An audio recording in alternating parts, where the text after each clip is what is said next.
Omer oyne oyne valaylo oyne valaylo dagoy shashmuvoy Omer oyne oyne valaylo oyne valaylo dagoy shashmuvoy Omer oyne oyne valaylo oyne valaylo dagoy shashmuvoy Omer oyne oyne valaylo oyne valaylo dagoy shashmuvoy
Boker Tov, shalom à tous les assidus de la Yeshiva Trois Coins.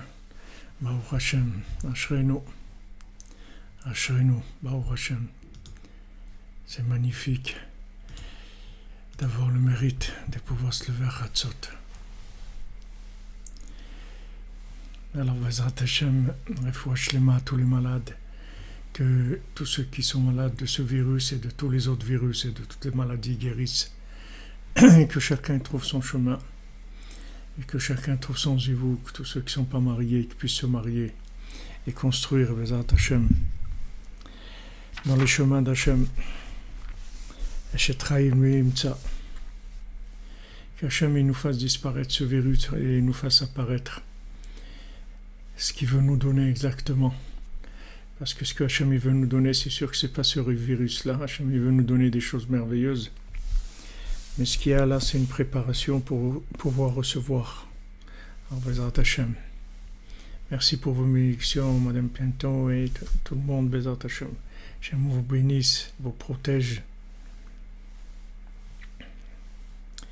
Voilà, exactement. Quand vous dites, Elion, que la yeshiva à trois coins, on sait comment elle termine dans la Simcha, Bezrat Hachem. Bezrat Hachem, on va voyager chez Rabbeinu, on va inaugurer le Mishkan, on va faire tout ce qu'il y a à faire, Bezrat Hachem. Avec le Mashiach, on va faire tout ce qu'il y a à faire. Alors, Bezrat Hachem, voilà, on prie, on demande à Hachem de nous protéger, qu'il n'y ait pas des gens qui viennent déranger comme hier. Et en tout cas, s'il y a des gens qui viennent déranger, la meilleure chose à faire, c'est de ne pas répondre du tout. Parce que si on ne répond pas du tout, ils ne savent pas s'ils sont là ou pas.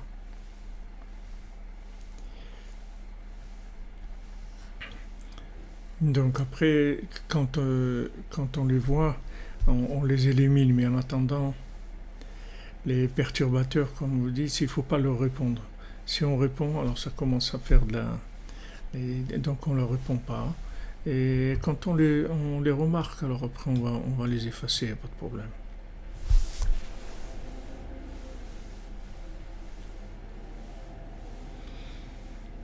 Vous demandez quels sont les rabbinim qui ont dit de ne pas faire le vaccin à venir contre le virus, je ne sais pas. Je ne sais pas quels sont les rabbinim. Il y a beaucoup de gens qui parlent de tous les côtés. Je ne sais pas. Bonjour de Belgrade. Voilà, exactement. Je ne sais pas, quand les choses seront pour le vaccin, quand ça arrivera, mamache, le moment, on verra ce qu'il faut faire. Pour l'instant, on ne sait pas, il y a beaucoup de gens qui parlent, mais on ne sait pas.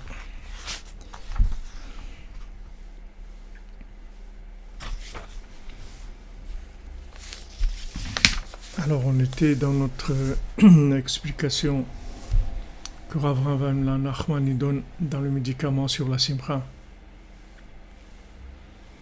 Le médicament de la Simcha, il nous fait rentrer des notions qui vont nous soigner. Alors, qui vont nous soigner, qui vont faire disparaître la tristesse et le stress et le souci, etc., et l'inquiétude. Alors, on a vu que Shlomo Ameler, en fait, il était tombé dans le sommeil, et que par le fait qu'il était tombé dans le sommeil, donc il voyait plus clair, il était dans l'imagination, et ça fait que il s'est marié avec la fille de Paro, qui est la fille du roi de Sitrachara, la fille du roi du côté négatif, et ça fait que la princesse, c'est-à-dire la Bat Meler, la princesse de Gdusha, elle s'est cachée encore plus de lui. Et lui, après, il s'est repris, il a regretté beaucoup, et il a crié « Eshetraïl Meimtsa », une femme vertueuse, comment on peut la trouver? C'est-à-dire comment on peut la trouver maintenant, puisque elle s'est tellement éloignée à cause de l'emprise de l'imagination, l'emprise de la consommation en général, l'exagération dans la consommation, ça a amené qu'elle a disparu à nos yeux. Elle est toujours là, mais à nos yeux, elle s'est cachée. Alors il dit Aval aliédé batarba lève bala.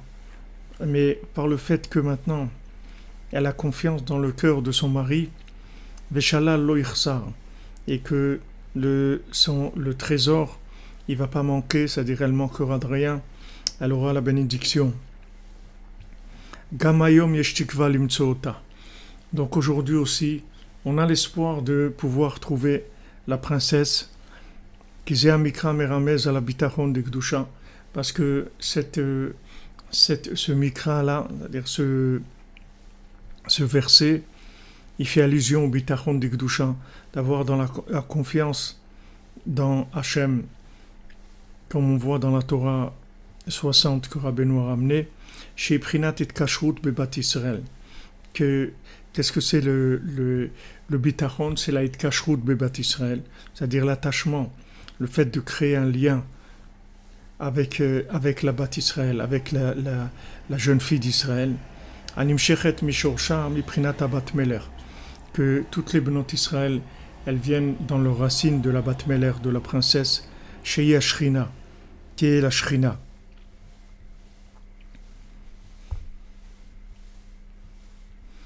Donc ça, on est arrivé hier. Et comme on a dit hier, que tous les principes, si vous voulez, qu'il y a dans ce monde, ce sont toutes des contractions de la présence divine sous des formes différentes et adaptées à chaque message qu'Hachem veut nous faire passer. Donc la Shrina, c'est la résidence d'Hachem dans les mondes inférieurs. Donc la Shrina, elle est représentée en premier dans le monde par le tzaddik. Le tzaddik, c'est la Shrina, c'est celui c'est l'homme qui s'est complètement annulé et inclus dans l'infini, donc qui permet à Hachem de résider dans les mondes inférieurs.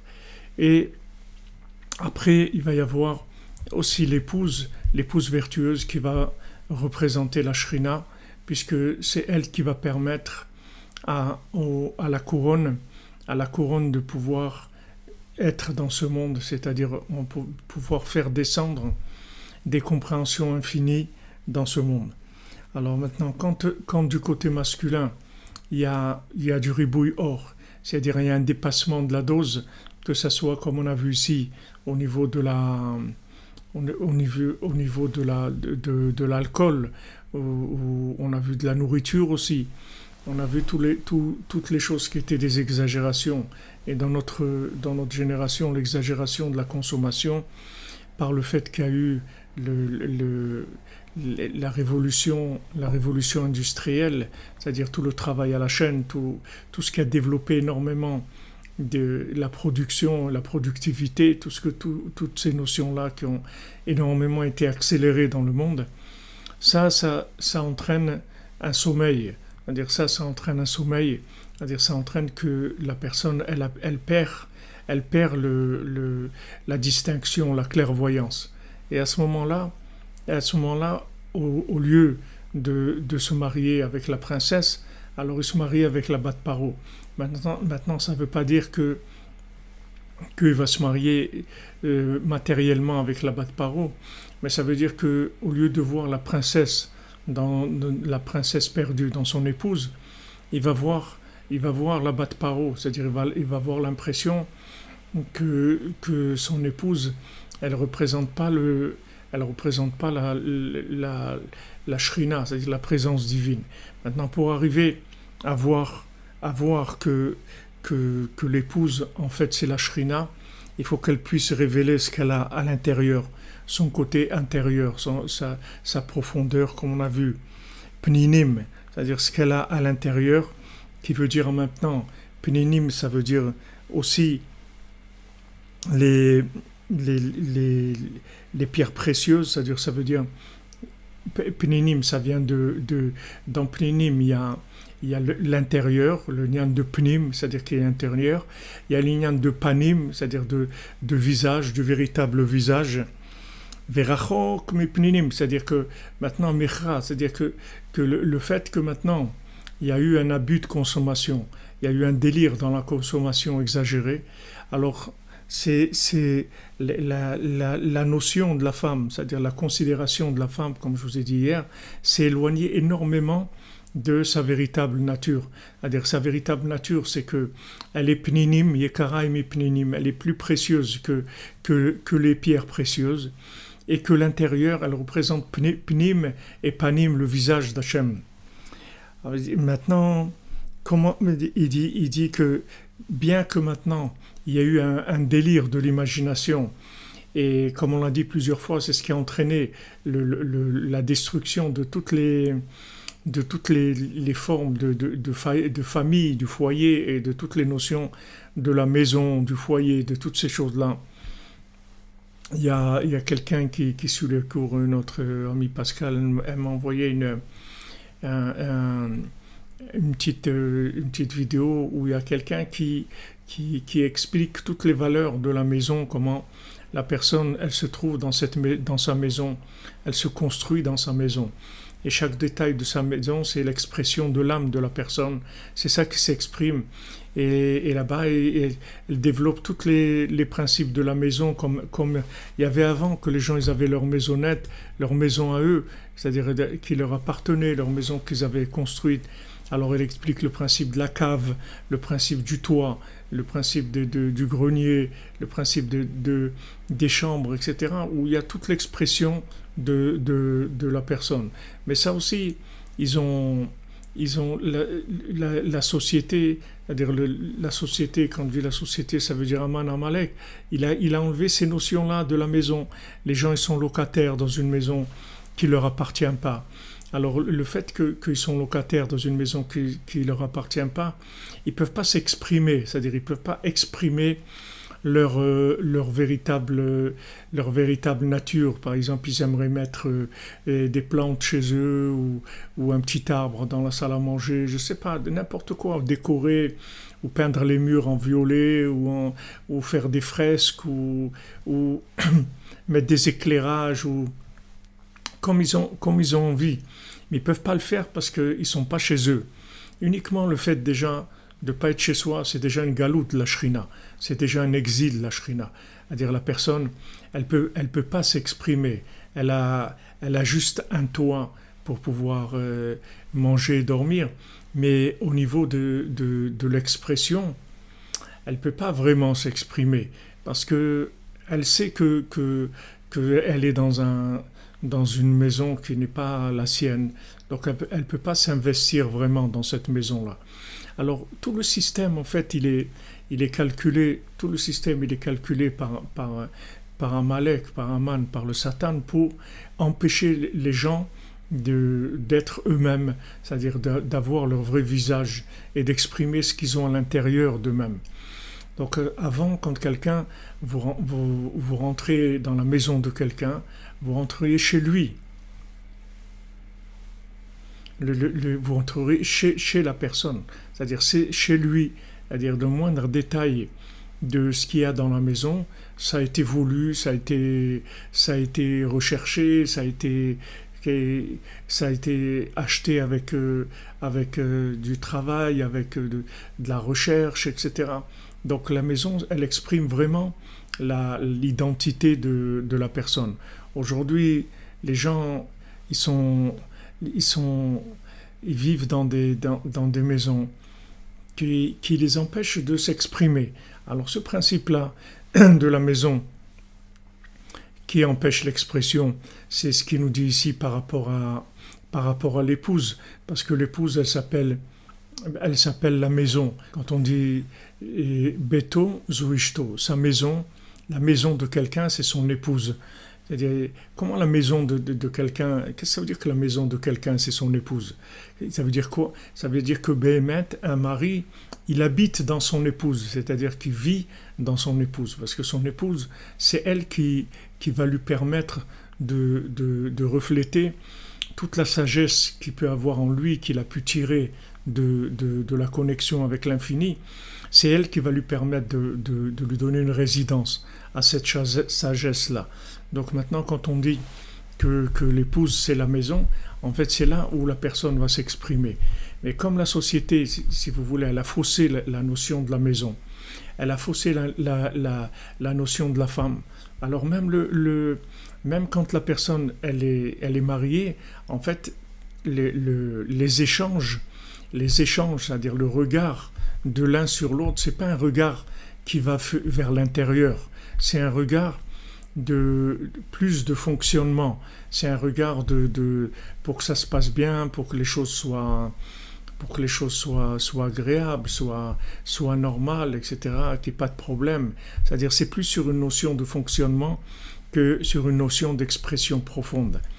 Quand Hachem il a donné Chava à Adam Arishon, il a dit cette fois-ci c'est Etzem Me'atzamai, c'est-à-dire que j'ai trouvé l'essence même de moi-même. Voilà l'essence même de moi-même. Il a trouvé enfin une maison pour son intérieur. La même chose que le tzaddik, il représente la maison d'Hachem, comme Hachem il a dit, El toldot shamayim va'aretz bei bar'am. Voilà toute la création qu'Hachem a faite bei bar'am dans sa création. Alors nos sages disent ne lis pas bei bar'am, et là lis be Avraham, pas behi bar'am, mais be Avraham, parce que Avraham et Hibar'am c'est les mêmes lettres. Hibar'am ça veut dire qu'il les a créés. Boré et Bar'am, il les a créés, et Avraham, c'est Avraham Avinu. Pourquoi Bei Bar'am? Parce que tant qu'il n'y avait pas eu Avraham Avinu dans le monde il était en stand-by, c'est-à-dire Hachem, il n'était pas sûr encore de continuer l'aventure, parce qu'en fait toute la création du monde c'est une aventure d'Hachem. C'est Hachem, comme on dit, c'est un hobby d'Hachem. C'est son truc à lui. Tous les anges en haut et tout, ils sont tous opposés à ça. Il n'y a personne en haut qui voulait qu'Hachem il se lance dans ce hobby-là de créer ce monde avec des âmes et leur donner le libre arbitre pour qu'ils le cherchent. Et quand ils vont le chercher, alors ils vont faire grandir le récipient, ils vont pouvoir recevoir de la lumière infinie, et ils vont arriver à un plaisir extraordinaire, beaucoup plus grand que le plaisir des anges, et que toutes les créatures qui sont en haut. Ça c'est un si vous voulez, c'est un défi qu'Hachem il a fait. Mais il n'était pas sûr. Il était pas sûr du tout que ça allait marcher. Hachem il a lancé, c'est tout. Il a lancé. Maintenant, quand ça a commencé déjà avec le déluge, comme on dit, on était mal barré. C'est-à-dire, le démarrage, il n'a vraiment pas été comme il faut. Ça a été très dur. Donc il y a eu après, si vous voulez, il y a eu Noach, il y a toute l'histoire que Noach, il a planté la vigne, il a bu, s'est saoulé, il y a encore tous les problèmes, etc. Et comme ça, des problèmes, la tour de Babel, des problèmes.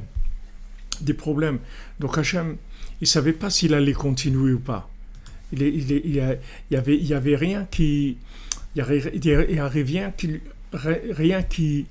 poussait à continuer. La seule chose qui l'a poussé à continuer et qui même l'a obligé à continuer, c'est le fait qu'il y a eu Avraham Avinu. Avraham Avinu, pourquoi? Parce que Avraham Avinu, il a créé une maison pour Hachem. Il a dit, voilà, regarde, j'ai compris exactement ce que tu voulais, ce que tu attendais de l'homme. Et voilà, je vais être l'homme qui va correspondre à ce que tu as dit, créons l'homme à notre image. Voilà, je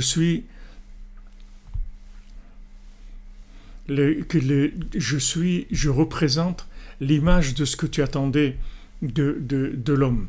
Et là, Hachem, il a décidé, à partir de ce moment-là, à commencer l'édifice du monde, c'est-à-dire que le monde a trouvé des fondations. C'est pour ça qu'on parle de tzaddik, fondation du monde, tzaddik yesod olam. C'est-à-dire que pourquoi on appelle tzaddik yesod olam? Parce que le fait que ces tzaddikim-là, ils se sont complètement annulés dans Hachem, complètement annulés, ils ont complètement disparu en tant qu'être, en tant qu'ego, en tant que quoi que ce soit de matériel, ils sont complètement inclus dans Hachem, donc ils sont devenus Yesod Olam, c'est-à-dire qu'ils sont devenus piliers du monde, c'est-à-dire le monde tient sur eux. C'est-à-dire que s'il n'y avait pas eux, Hachem il n'aurait pas continué l'aventure dans laquelle il s'est lancé. Parce que c'est une aventure. C'est-à-dire ce monde-là, c'est une aventure pour Hachem. C'est pas que pour nous, c'est une aventure pour Hachem. C'est une aventure pour Hachem. Ce que vous demandez, est-ce qu'il vaut mieux avoir une maison à soi que louer? C'est sûr qu'il vaut mieux avoir. En français, on dit il vaut mieux un petit chez soi qu'un grand chez les autres. Vous comprenez? Pourquoi un petit chez soi? Peut-être que quelqu'un il va avoir qu'un studio, 2 pièces, alors que là qu'il peut louer 6 pièces, parce que ces 2 pièces, ça va lui permettre de s'exprimer.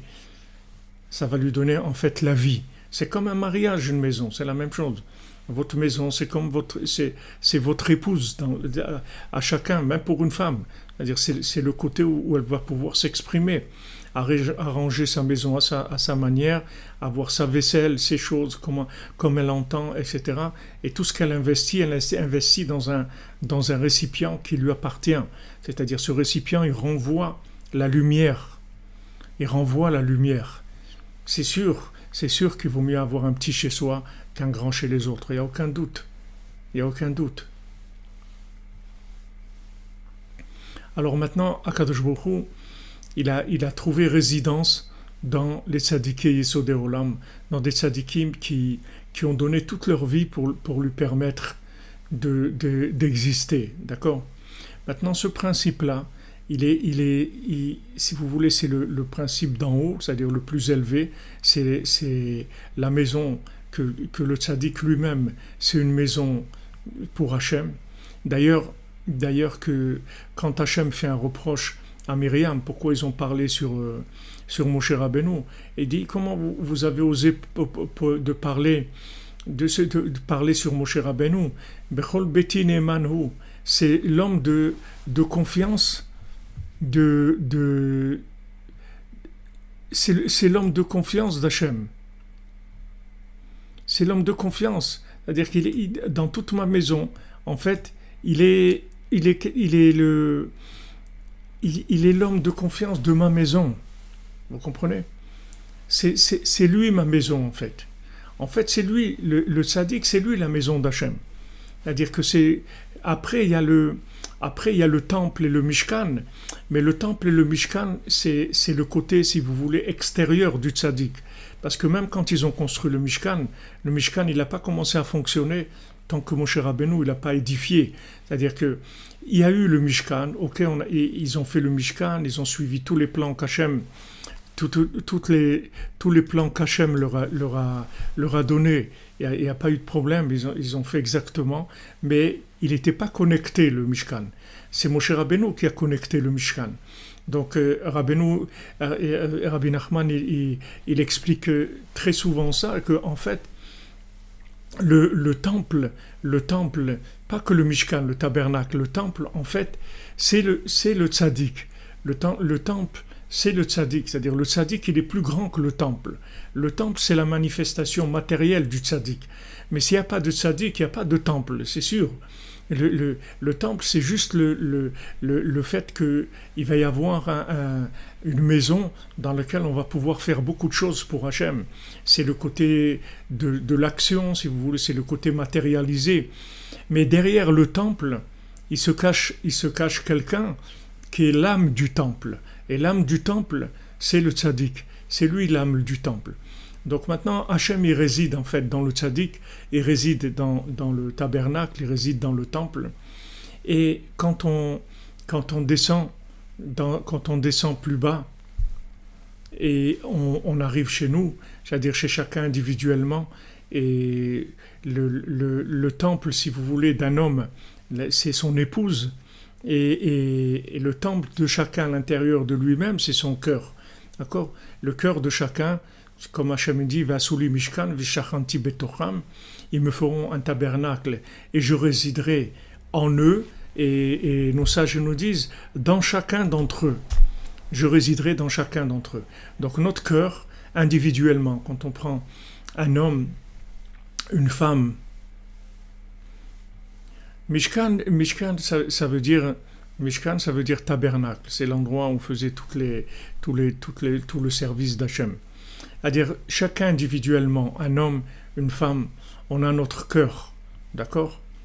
On a notre cœur. Dans notre cœur, on doit faire du nettoyage pour permettre d'accueillir la Shrina, pour permettre d'accueillir Hachem dans notre cœur. C'est-à-dire, ça, c'est le niveau le plus bas, si vous voulez, le niveau le plus bas dans la manifestation d'Hachem. C'est pas dire le niveau le plus bas dans la lumière, c'est-à-dire c'est l'expression individuelle. Après, il y a la notion de couple, c'est-à-dire il y a la notion de couple. La notion de couple, ça veut dire que l'homme s'oriente vers le côté monde futur, mémoire de l'autre monde, Zachar, c'est-à-dire Zachar, ça veut dire masculin, ça veut dire il rentre dans la mémoire de l'autre monde, c'est-à-dire il tourne le dos à ce monde, à l'imagination, à la matière, et il s'occupe de la connexion à l'autre monde. Maintenant, une fois qu'il s'est occupé de la connexion avec l'autre monde, il a besoin d'une résidence pour cette lumière-là. Alors cette résidence, c'est son épouse. Son épouse, elle va lui fournir la résidence de tout ce qu'il a pu découvrir dans la connexion avec l'infini. Et pour ça, il faut que les choses, elles soient à leur place. Vous comprenez ? Il faut que les choses soient à leur place. Maintenant, quand Shlomo HaMelech, il est tombé dans le sommeil, c'est-à-dire qu'il a perdu le discernement. Donc il ne s'est pas rendu compte qu'il s'est marié avec la Bat Paro. C'est-à-dire qu'il ne s'est pas rendu compte qu'en fait, il a été chercher de la vitalité dans de l'imaginaire. Il n'y avait pas de vitalité du tout. C'est-à-dire dans la Bat Paro qui représente l'idolâtrie, il n'y avait pas du tout de vitalité. Bien que c'est beaucoup plus facile de tirer un semblant de plaisir en achetant par exemple une nouvelle voiture avec plein de gadgets et qui roule vite, etc., et où il y a un plaisir momentané. C'est-à-dire c'est beaucoup plus facile d'avoir un plaisir comme ça que d'avoir un plaisir qui vient de la résidence d'Hachem dans son cœur. C'est sûr que c'est une autre aventure, c'est une autre construction, ça prend beaucoup plus de temps, c'est plus difficile, mais quand on arrive à quelque chose d'extraordinaire. Donc n'oubliez pas que maintenant on est en train d'apprendre comment être Bessimcha. C'est ça notre étude. La yeshiva où on est rentré là de Rav Ram ben Nachman, c'est-à-dire on est rentré dans une étude d'une mida qui est la simcha, d'ailleurs une mesure comment être joyeux. Donc joyeux c'est quoi ? C'est l'inclusion dans l'infini, d'accord ? C'est ça le principe de la joie. Donc quand il y a un mariage par exemple, alors il y a une mitzvah il y a une mitzvah de la Torah, d'être mesameach chatan vekala, c'est-à-dire de réjouir les mariés. Pourquoi ? Parce que quand on va leur donner de la joie, on va leur permettre en fait de se connaître vraiment sur leur côté intérieur. Vous voyez ? C'est-à-dire qu'ils vont avoir un regard de l'un sur l'autre, un regard sur l'intérieur. Pas un regard sur l'extérieur. Donc dans les mots qui rapportent ici Rav Ram ben Nachman au sujet de Shlomo HaMelech. Quand Shlomo HaMelech il dit dans Eshet Ra'i que Batar ba lève Bala, c'est-à-dire que maintenant elle a confiance dans le cœur de son mari. C'est-à-dire que maintenant, d'un côté, le mari, lui, il doit avoir confiance que sa femme, c'est l'endroit de résidence de sa recherche à lui, que toute la recherche qu'il a eue, elle va passer par son épouse, et si elle ne passe pas par son épouse, en fait elle va rester stérile, parce qu'elle ne va pas donner des enfants, c'est-à-dire elle ne va pas permettre de réaliser des choses. Quand je dis donner des enfants, ça ne veut pas dire que donner des enfants physiquement, ça veut dire que permettre des réalisations, permettre de construire des choses, d'arriver à s'exprimer, à faire des choses. Il doit comprendre que son épouse, c'est son expression, d'accord ? Donc il doit chercher son épouse, il doit la chercher, c'est-à-dire il doit chercher l'intérieur de son épouse. Parce que la femme, elle a reçu 9 mesures de parole, c'est-à-dire il y a 10 mesures de parole qui sont descendues dans le monde. 9 mesures, c'est la femme qui a pris. L'homme, il a pris que 1. L'homme, il a 1/10 de la femme en parole. En parole, qu'est-ce que veut dire en parole ? Comme on l'a étudié plusieurs fois, ça veut dire la capacité de créer avec la parole, c'est-à-dire la capacité de la création. Comme Hachem qui a créé le monde avec la parole, Baruch she'amar ve'haya olam. Hachem, il a créé tout le monde avec la parole. Donc maintenant, si vous voulez, l'expression de l'homme et la création qui va être le résultat de toute sa recherche spirituelle, elle va se faire à travers son épouse. Maintenant, ça c'est de son côté à lui, donc il doit la chercher. il doit la chercher. Comme ce second du roi qui a cherché la princesse disparue, il faut qu'il cherche son épouse. C'est pas que la chercher et de savoir qui c'est-à-dire comment elle s'appelle, etc., pour se marier avec elle. C'est qu'une fois qu'il est marié, c'est là où la véritable recherche elle commence. Parce que quand il est marié, il a les deux possibilités. Soit maintenant il va regarder le côté extérieur du fonctionnement de l'épouse, et à ce moment-là, il ne va pas avoir de vraie véritable maison pour son intérieur. Soit maintenant, il va chercher les pninim, il va chercher la perle, l'intérieur de son épouse, pninim, c'est-à-dire l'intérieur, pninim. Le pnim, c'est-à-dire l'intérieur, ou le panim, ou le véritable visage de l'expression de l'intérieur de son épouse. Et maintenant, s'il trouve maintenant la communication avec l'intérieur de la princesse, pas le côté du palais qui est l'Otov. Au début, elle était dans un palais, la princesse. Quand, pour ceux qui connaissent le conte, quand maintenant il est allé la chercher, quand il est allé la chercher, elle était dans un palais. Et c'était un palais où il y avait de la musique, où il y avait des bons manger, où il y avait des pièces de théâtre, où il y avait des gens qui faisaient toutes sortes de choses qui faisaient rire, qui étaient des attractions. Il y avait beaucoup d'attractions, etc. Et quand il est rentré, il a vu qu'elle était là-bas. C'est-à-dire, il a vu qu'elle était là-bas, et elle l'a reconnue. Elle l'a reconnue. C'est-à-dire, elle a dit, elle lui a dit, je sais qui tu es, et lui aussi, il lui a dit, je sais qui tu es la princesse qui s'est perdue. Donc maintenant, lui, il est venu, il pensait qu'il allait faire sortir, mais elle lui a dit, tu peux pas me faire sortir, parce que là où je suis, là où tu m'as trouvé, c'est pas ma place. C'est pas ma place. C'est-à-dire, c'est pas ma maison, là où tu m'as trouvé.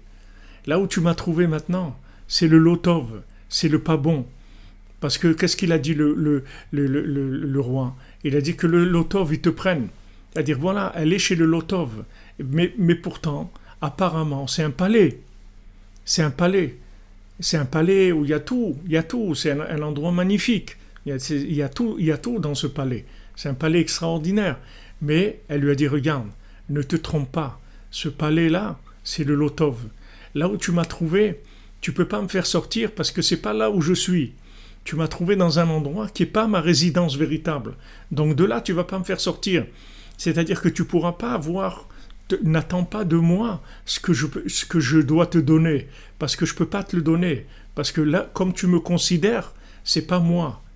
Donc je peux pas te donner ce que j'ai à te donner. Donc Rabbeinu nous précise bien.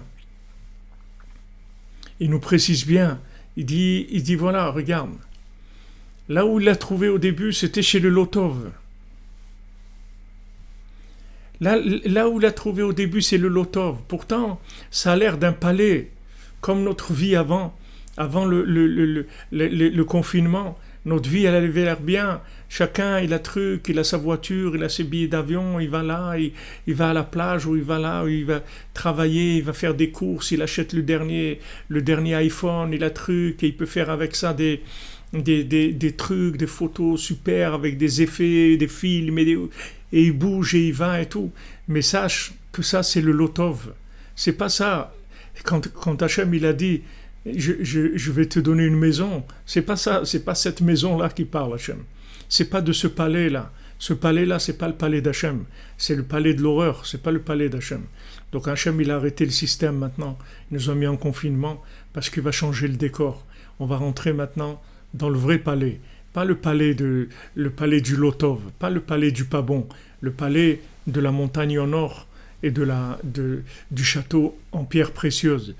Le château en pierre précieuse, ça veut dire c'est la yeshiva à trois coins, où le diamant de chacune se révèle, où enfin, on va pouvoir exprimer ce qu'on a à l'intérieur de nous-mêmes. Enfin, on va être l'intérieur de nous-mêmes. Ça y est, on est sorti du palais du Lotov, du palais du pas bon, où on jouait un jeu. Ça y est, on va plus jouer un jeu, on va être nous-mêmes.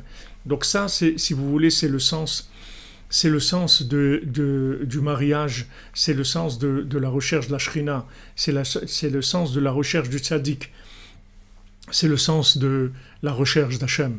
Toutes ces notions, c'est les mêmes. Hachem, le tzaddik, l'épouse et le cœur de la personne, tout ça c'est la même chose. C'est juste contracté, c'est tout. Hachem, on le contracte, ça donne le tzaddik. On contracte le tzaddik, ça donne l'épouse. On contracte l'épouse, ça donne le cœur de l'individu. Toutes ces notions, c'est exactement la même chose. C'est juste en notion plus petite, ça veut dire plus abordable. C'est-à-dire, quand on dit plus petit, ça veut dire plus abordable. Ça veut dire c'est éducatif, en fait. C'est des notions pour arriver. Si quelqu'un, il n'a pas pris l'habitude de chercher Hachem dans son cœur, ça va lui être très difficile de trouver son épouse. Parce que la recherche d'Hachem dans son cœur, grâce à la prière, c'est ça la recherche de l'épouse.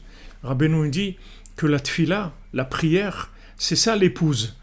La prière de quelqu'un, c'est son épouse.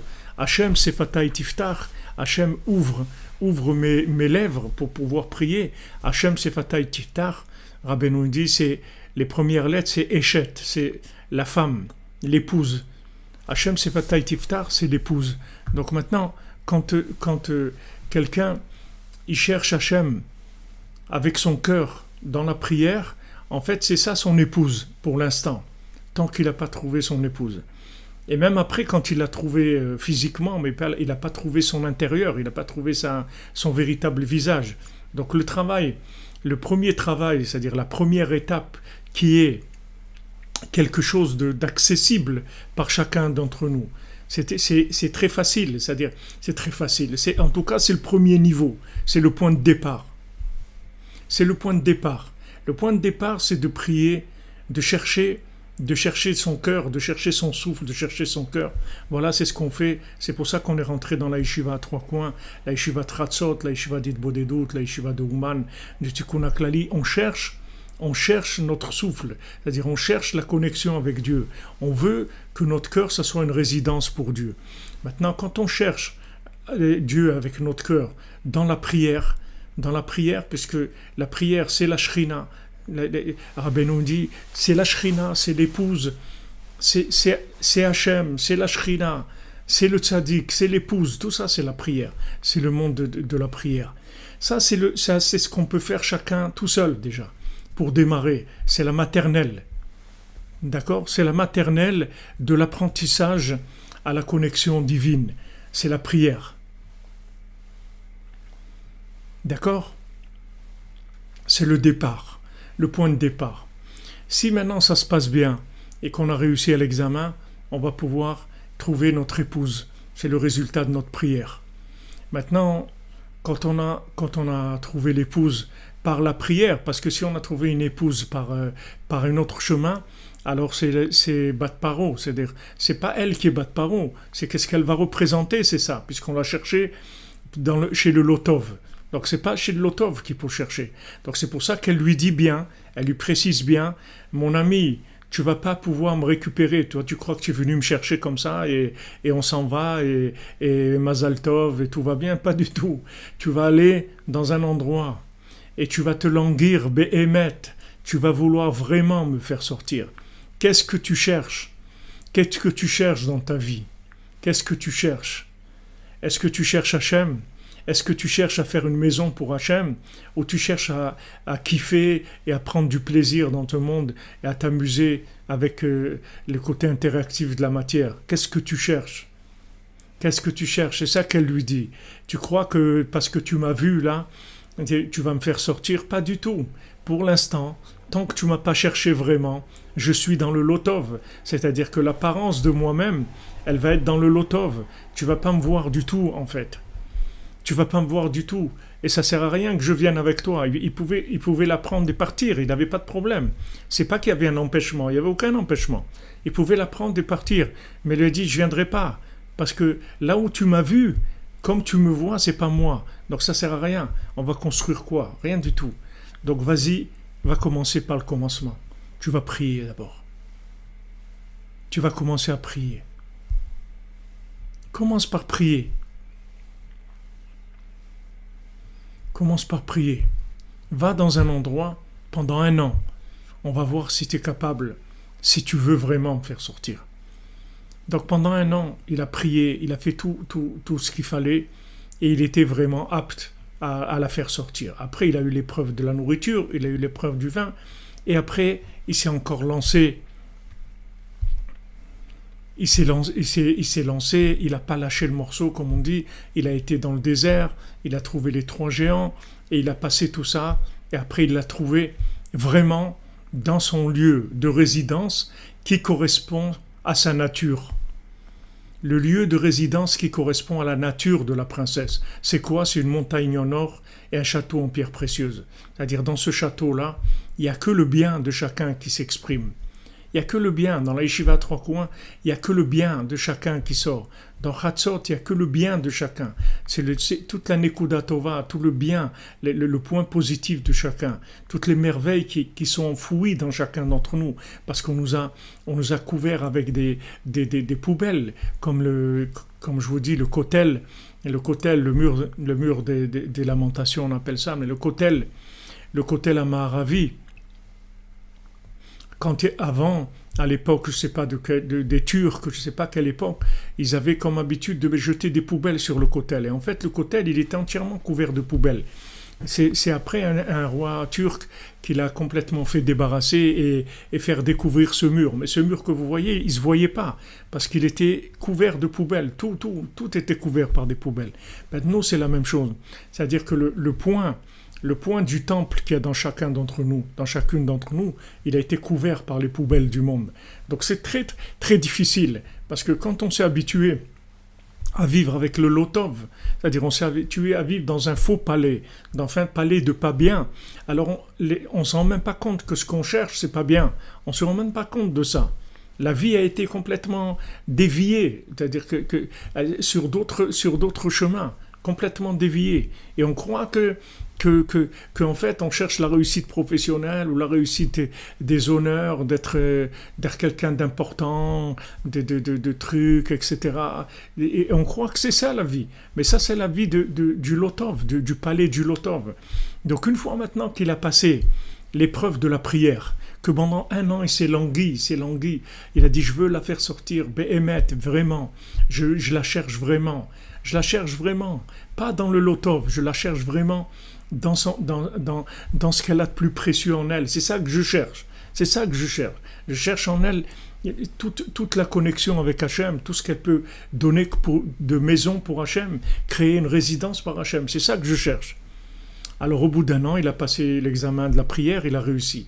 Maintenant, après, il a affronté les autres épreuves, et en fin de compte, il a réussi, il l'a fait sortir. Donc maintenant, elle a confiance en lui, vous voyez, quand on dit « Betarba lev baala », elle a confiance dans le cœur de son mari. C'est-à-dire, elle, la princesse, elle a confiance en lui. C'est pas qu'elle n'a pas confiance en lui, mais elle sait qu'il est faible, c'est-à-dire qu'il est vulnérable. C'est ça qui lui fait peur. Elle a peur qu'il se fasse embarquer dans une histoire de fou, dans un film. Elle a peur qu'il se fasse embarquer dans une aventure, que ce soit dans une aventure de Parnassa, dans des aventures de mauvaise fréquentation, de tout. Combien de couples se sont détruits, des familles, elles se sont détruites par des mauvaises fréquentations. Et combien la femme, elle a pleuré, elle a dit ne fréquente pas ces gens-là, ne va pas dans ces trucs-là, ne fais pas ces choses-là. Et le mari, il voulait rien coûter du tout parce qu'il est dans son construction de son palais en carton, dans son palais qui vaut rien du tout, dans son palais en paille. Il croit que c'est un palais, mais c'est de la paille, ça vaut rien du tout. Il est en train de construire dans le Lotov. Et combien d'épouses, elles ont supplié leur mari de pas faire ce travail ou de pas fréquenter ces gens-là, de pas faire. Et rien, il n'écoute pas. Mais elle continue. C'est-à-dire, vous voyez, lui, il l'a pas écouté. Elle lui a dit, voilà, tu vas faire ça. Ok, ce qu'il a écouté, c'est la prière. Bon, Hachem, il a commencé. Et le premier examen, il a réussi de façon extraordinaire. Après, quand elle lui a dit, voilà, tu vas pas manger, ça, il n'a pas pu. Après, elle lui dit, tu vas pas boire, ça, il n'a pas pu. Et après, il s'est réveillé en lui des choses extraordinaires, un vouloir extraordinaire. Il s'est vraiment déchaîné, comme on dit. C'est-à-dire il a enlevé toutes les chaînes de l'imagination. Il a enlevé toutes les chaînes de l'imagination. D'ailleurs, Avraham ben Nachman dit que chaîne, en hébreu, ça s'écrit Shinun, c'est Shimon Nachman, c'est Rabbi Shimon et Rabbi Nachman, c'est-à-dire c'est eux qui déchaînent, c'est-à-dire qui enlèvent le principe des chaînes. C'est-à-dire qu'il s'est déchaîné, c'est-à-dire il est sorti de sa petitesse, il est allé dans le désert, c'est-à-dire dans un endroit où il n'y a pas de confort du tout. Et il a rencontré des géants qui sont venus, qui ont commencé à le casser, à lui dire ton truc, ça n'existe pas, arrête, laisse tomber, etc. Et il s'est battu, jusqu'à la fin, in extremis, il l'a trouvé. Et Bour Hashem, après, il l'a fait sortir. Mais elle avait confiance en lui. C'est-à-dire, ça c'est très important, qu'elle ait confiance en lui. C'est très important, qu'elle ne lâche pas. Parce que c'est pas parce que lui, il n'est pas arrivé à la trouver par ses faiblesses, par le fait qu'il s'est fait dévier par Bat Paro. Il est dans son sommeil, dans la consommation, dans la construction de son ego. Donc il s'est connecté à la Bat Paro, se connecter à la princesse. Il s'est connecté à la princesse, mais dans le palais du Lotov, c'est-à-dire la princesse qui habite chez Paro, pas la véritable princesse. Mais maintenant, il ne faut pas le lâcher. Il ne faut pas le lâcher, c'est-à-dire il ne faut pas que l'épouse, elle le lâche. Il faut que, comme il dit ici, Betarber lev bala, elle a confiance dans le cœur de son mari. C'est-à-dire, puisque maintenant, le mari, il s'est langui, avec la prière, il a prié pour la faire sortir, il a prié pour la faire sortir. Alors à ce moment-là, elle sait qu'il veut vraiment. Maintenant, il a des faiblesses. Il s'est fait attraper une fois, deux fois. La nourriture, l'alcool, les trucs, les mauvaises fréquentations, les trucs, des embrouilles, des trucs dans lesquels il est tombé. Ok, mais elle a confiance en lui. Elle sait qu'elle va y arriver. Elle sait qu'elle va y arriver. Il n'y a pas de problème. Elle sait qu'ils vont se retrouver. C'est pas facile. Il va falloir passer des périodes désertiques parce que pendant tout ce temps-là où lui il est en train de la chercher, elle n'a pas de mari. Elle attend. Elle n'a pas de mari. Combien de femmes elles sont mariées, elles n'ont pas de mari. Elles attendent leur mari, même qu'elles sont mariées, qu'elles sont à la maison. Mais elles attendent leur mari parce que pour l'instant, il est connecté sur la Bat Paro, il n'est pas connecté sur l'intérieur, sur la profondeur de son épouse. Combien de patience il faut, combien de persévérance, combien de larmes il faut pour arriver à ce que, en fin de compte, il la libère. Mais vous voyez qu'elle est complètement dépendante de lui. C'est-à-dire, elle est à un niveau beaucoup plus élevé que lui, parce qu'elle voit, elle sait, mais seulement elle ne peut rien faire. Elle ne peut pas se libérer elle-même. C'est pas quelque chose de concevable. Elle ne peut pas se libérer elle-même. C'est-à-dire, c'est lui qui doit la libérer. Et elle voit tout ce qui se passe, et elle ne peut rien faire. Sûrement qu'elle devait beaucoup prier, elle devait beaucoup demander à Hachem. Mais c'est elle, si vous voulez, qui fait tout le travail du background, qui prie, qui demande à Hachem, s'il te plaît, comme Léa, qui ne voulait pas tomber chez Esav. Elle ne voulait pas. Elle dit quand Esav, c'est Esav, je ne veux pas. Léa, normalement, c'est l'épouse de David Améler, ce n'est pas l'épouse de Esav. Léa, elle a été faite pour se marier avec David Améler, mais comme Esav, il s'est inversé. Il s'est inversé en Esav. Au lieu d'être David Améler, il s'est inversé en Esav. Elle dit, je veux pas de lui, c'est pas lui que je veux. C'est pas lui, moi je veux pas ça. Et elle a pleuré. Elle a beaucoup pleuré pour arriver à construire dans la Gdusha. Elle a énormément pleuré pour ça. Donc maintenant, il nous dit ici que d'un côté, lui, il dit c'est tellement difficile maintenant que je me suis saoulé avec toutes les choses de ce monde que j'ai prises. Comment j'ai perdu le nord, j'ai plus de discernement, je me suis perdu. Et elle a confiance en lui, elle ne le lâche pas. Alors c'est là que Avraham Nachman nous dit Gam hayom yesh tikva limtsoota. Même aujourd'hui, Baruch Hashem, il y a une tikva, il y a de l'espoir.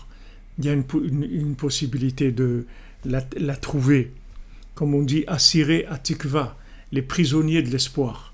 Les gens qui sont prisonniers de l'espoir. Ils ont rien d'autre dans leur vie. Ils peuvent rien faire d'autre que d'espérer tout le temps. Ils vont jamais lâcher.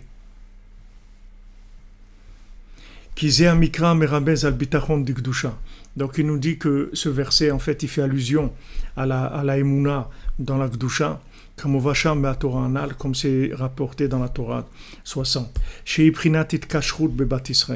Donc le lien avec Bat Israël. Le lien avec la Bat Israël. Donc on avait commencé hier un petit peu à parler de ça, du principe de l'Aïd Kashrut. Le principe de l'Aïd Kashrut, c'est-à-dire de garder le contact, de garder le lien, de garder le respect, de garder l'amour, de garder tout le temps le respect, la considération, etc. Tout ça, ce sont des choses qui s'appellent It Kashrut, c'est-à-dire je garde le lien à tous les niveaux. Même si maintenant j'arrive pas à prier, je garde le lien, je lève mes yeux au ciel, je dis un mot vers Hachem. Même si j'arrive pas à prier, je garde le lien.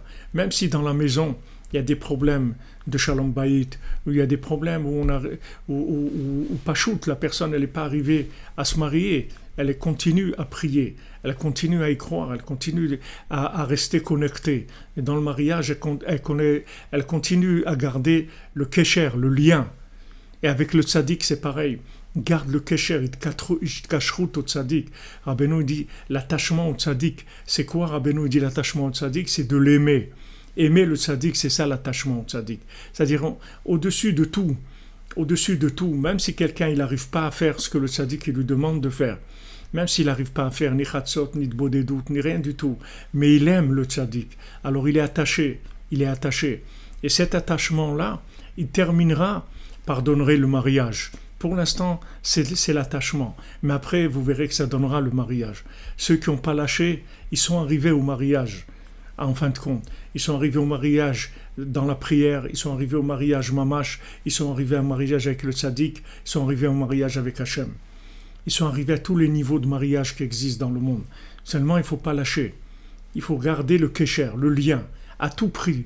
Même si c'est un lien qui est vraiment pas, qui est pas très, comme on dit, très planant, très waouh, très comme ça. Un lien simple, comme ce boulanger que quand il est décédé, alors son âme, elle est venue voir Rabbeinu, il est venu chez Rabbeinu, il lui a dit Rabbi, j'ai besoin d'un tikkun, faites-moi un tikkun. Rabbeinu lui dit je te connais pas, j'ai aucun lien avec toi. J'ai pas de lien avec toi. Qu'est-ce que tu veux que je te fasse, un tikkun?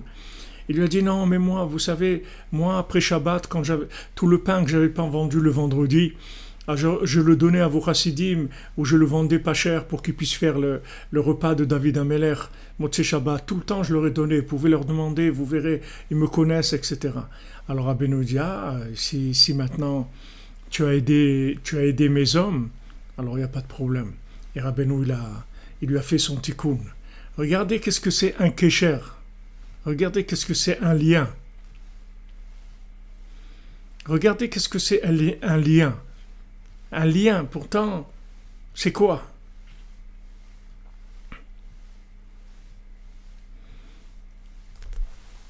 C'est quoi? C'est tellement petit.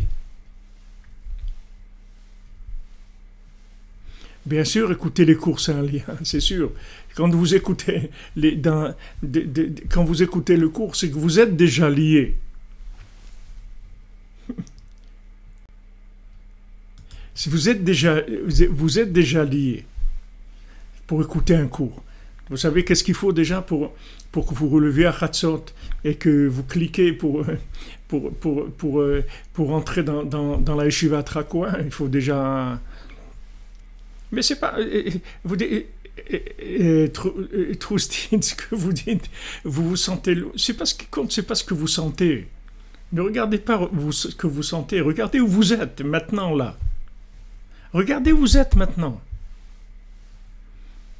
Voilà, de dire Ani Kacher, que je m'attache à tous les tzadikim, que je m'attache à Rabbi Nachman. Et vous, tous les jours, le jour, la nuit, vous répétez ça, je m'attache à Rabbi Nachman, je m'attache. C'est-à-dire que la moindre des choses que vous faites, la moindre des choses, une petite pièce à la tzedaka, un regard vers le ciel, ce que vous faites, l'amour, surtout l'amour du tzaddik, l'amour que vous l'aimez, ça c'est le lien que vous faites avec lui. Et ce lien-là, il crée la possibilité qu'il va vous tirer. Vous comprenez? C'est ce qu'il parle ici de Hitkashrut Bebat Israël. La Hitkashrut. La Hitkashrut, le lien. C'est-à-dire on cherche le lien. Et maintenant, il ne faut pas hésiter à des fois chercher le lien dans des zones qui sont très qui sont très basses des fois.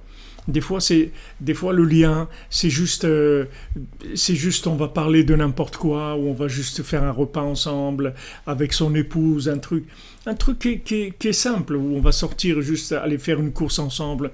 Le principal, c'est qu'il y ait un lien, qu'on garde le lien. Quand on garde le lien, on finirait à faire sortir l'intérieur par le fait qu'on garde le lien. Le fait que maintenant, vous voyez ce boulanger, il a créé un lien avec les Breslevers, puisqu'il les aidait, il leur donnait du pain, c'était tous des gens pauvres. Il leur donnait le pain après Shabbat, ou il leur vendait à un prix très, très bas. Il a créé un lien avec eux. Il leur a fait du bien. Ce bien qu'il a fait, ça crée un lien. Et ça permet que le tzaddik, il répare son âme. Vous vous rendez compte avec un petit geste comme ça, regardez qu'est-ce qu'il a gagné.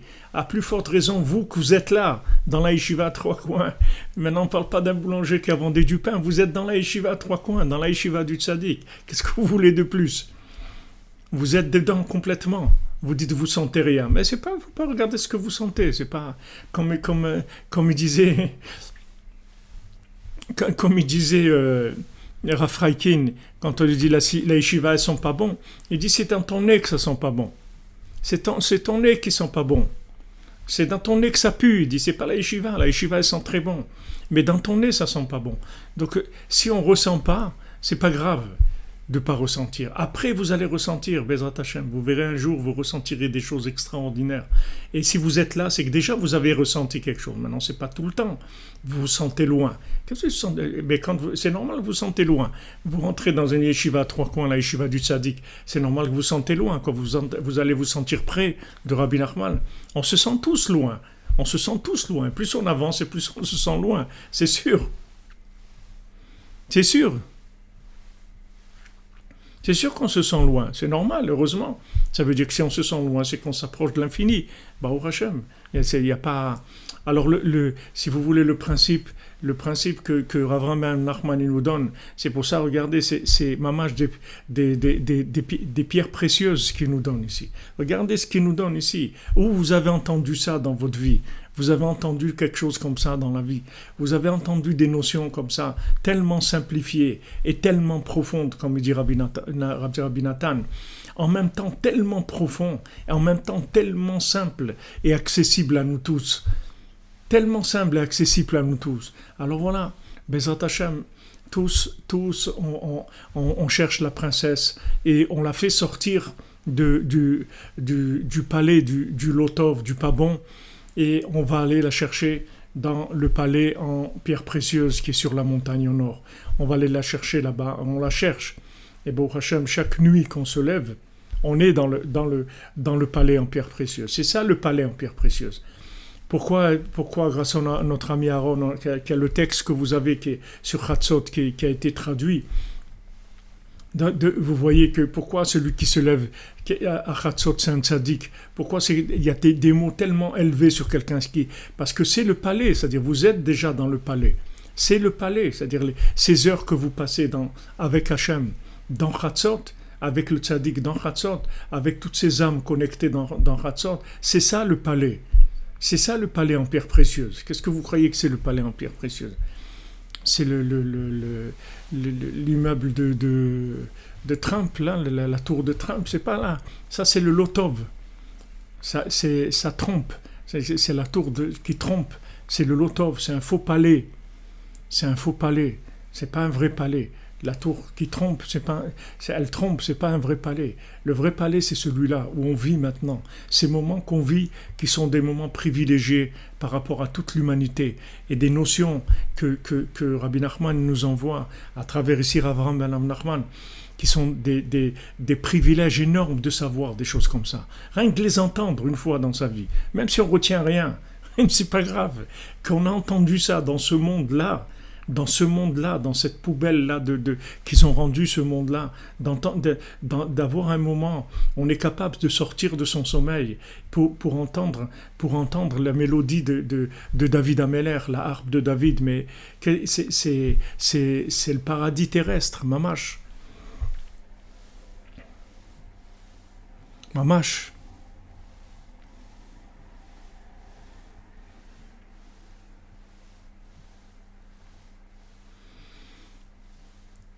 Alors les amis, Ashrenu, on avance et beaucoup de bénédictions, beaucoup de joie. Vous avez de quoi être joyeux maintenant. Béhémet, il y a de quoi être joyeux. Rien que d'avoir entendu ça, ces explications qu'il nous a données, il y a vraiment de quoi être joyeux. Quoi qu'il y ait dans le monde, il y a de quoi être joyeux. Baruch Hashem, merci mon Dieu que tu m'as donné, tu m'as accepté dans la yeshiva à trois coins. Que je l'ai trouvé, parce que la yeshiva à trois coins, elle accepte tout le monde, mais que je l'ai trouvé, que j'ai le mérite de les trouver, de me connecter. Qu'est-ce qu'il y a de plus beau au monde que ça? Merci mon Dieu que tu as envoyé un tzaddik comme Rabbi Nachman, qui est miséricordieux, qui a ouvert une yeshiva pour les cordonniers, et qui est miséricordieux dans l'état où on est. Il nous accepte, et il nous accepte en plus avec de l'honneur, avec du respect, avec un œil où regarde que le bien qu'il y a en nous. C'est magnifique. Donc merci Hachem, merci Rabbi Nachman, merci tous les sadikim qui sont maintenant à notre écoute, qui sont dans le paradis et qui nous écoutent et qui nous regardent et qui doivent avoir beaucoup de plaisir de ce qui est en train de se passer dans cette révolution intérieure qui se passe, une révolution tout de l'intérieur. Toute cette révolution, elle est dans l'intérieur, avec de la souffrance, avec des pleurs, avec beaucoup de questions, avec beaucoup des fois de révolte, des moments de révolte et tout.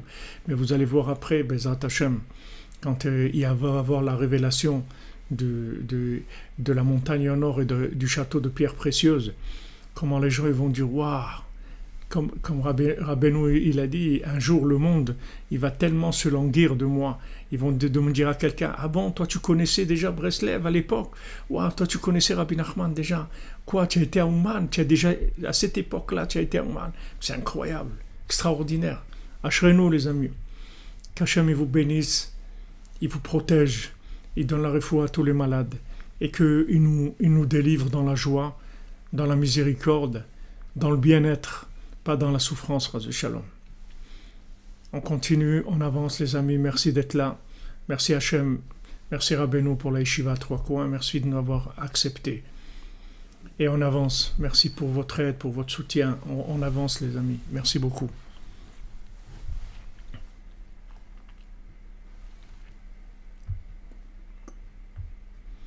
Bezrat Hachem, Mademoiselle Rouf, il va vous sortir de l'enfer, vous ne faites pas de soutien, vous êtes déjà sorti. C'est juste maintenant, il faut nettoyer, c'est tout. Amen, que des bonnes nouvelles. On attend de très très bonnes nouvelles. En tout cas, déjà ce qu'on vit, c'est quelque chose d'extraordinaire par rapport à la routine. Ça, c'est déjà merveilleux. Alors à demain, à midi, enfin, à midi, c'est devenu juste un nom, parce que ça peut être à 1h ou 2h, Bézat Hashem. Merci en tout cas pour votre persévérance et votre patience et votre participation et votre joie et tout ce que vous donnez, c'est magnifique.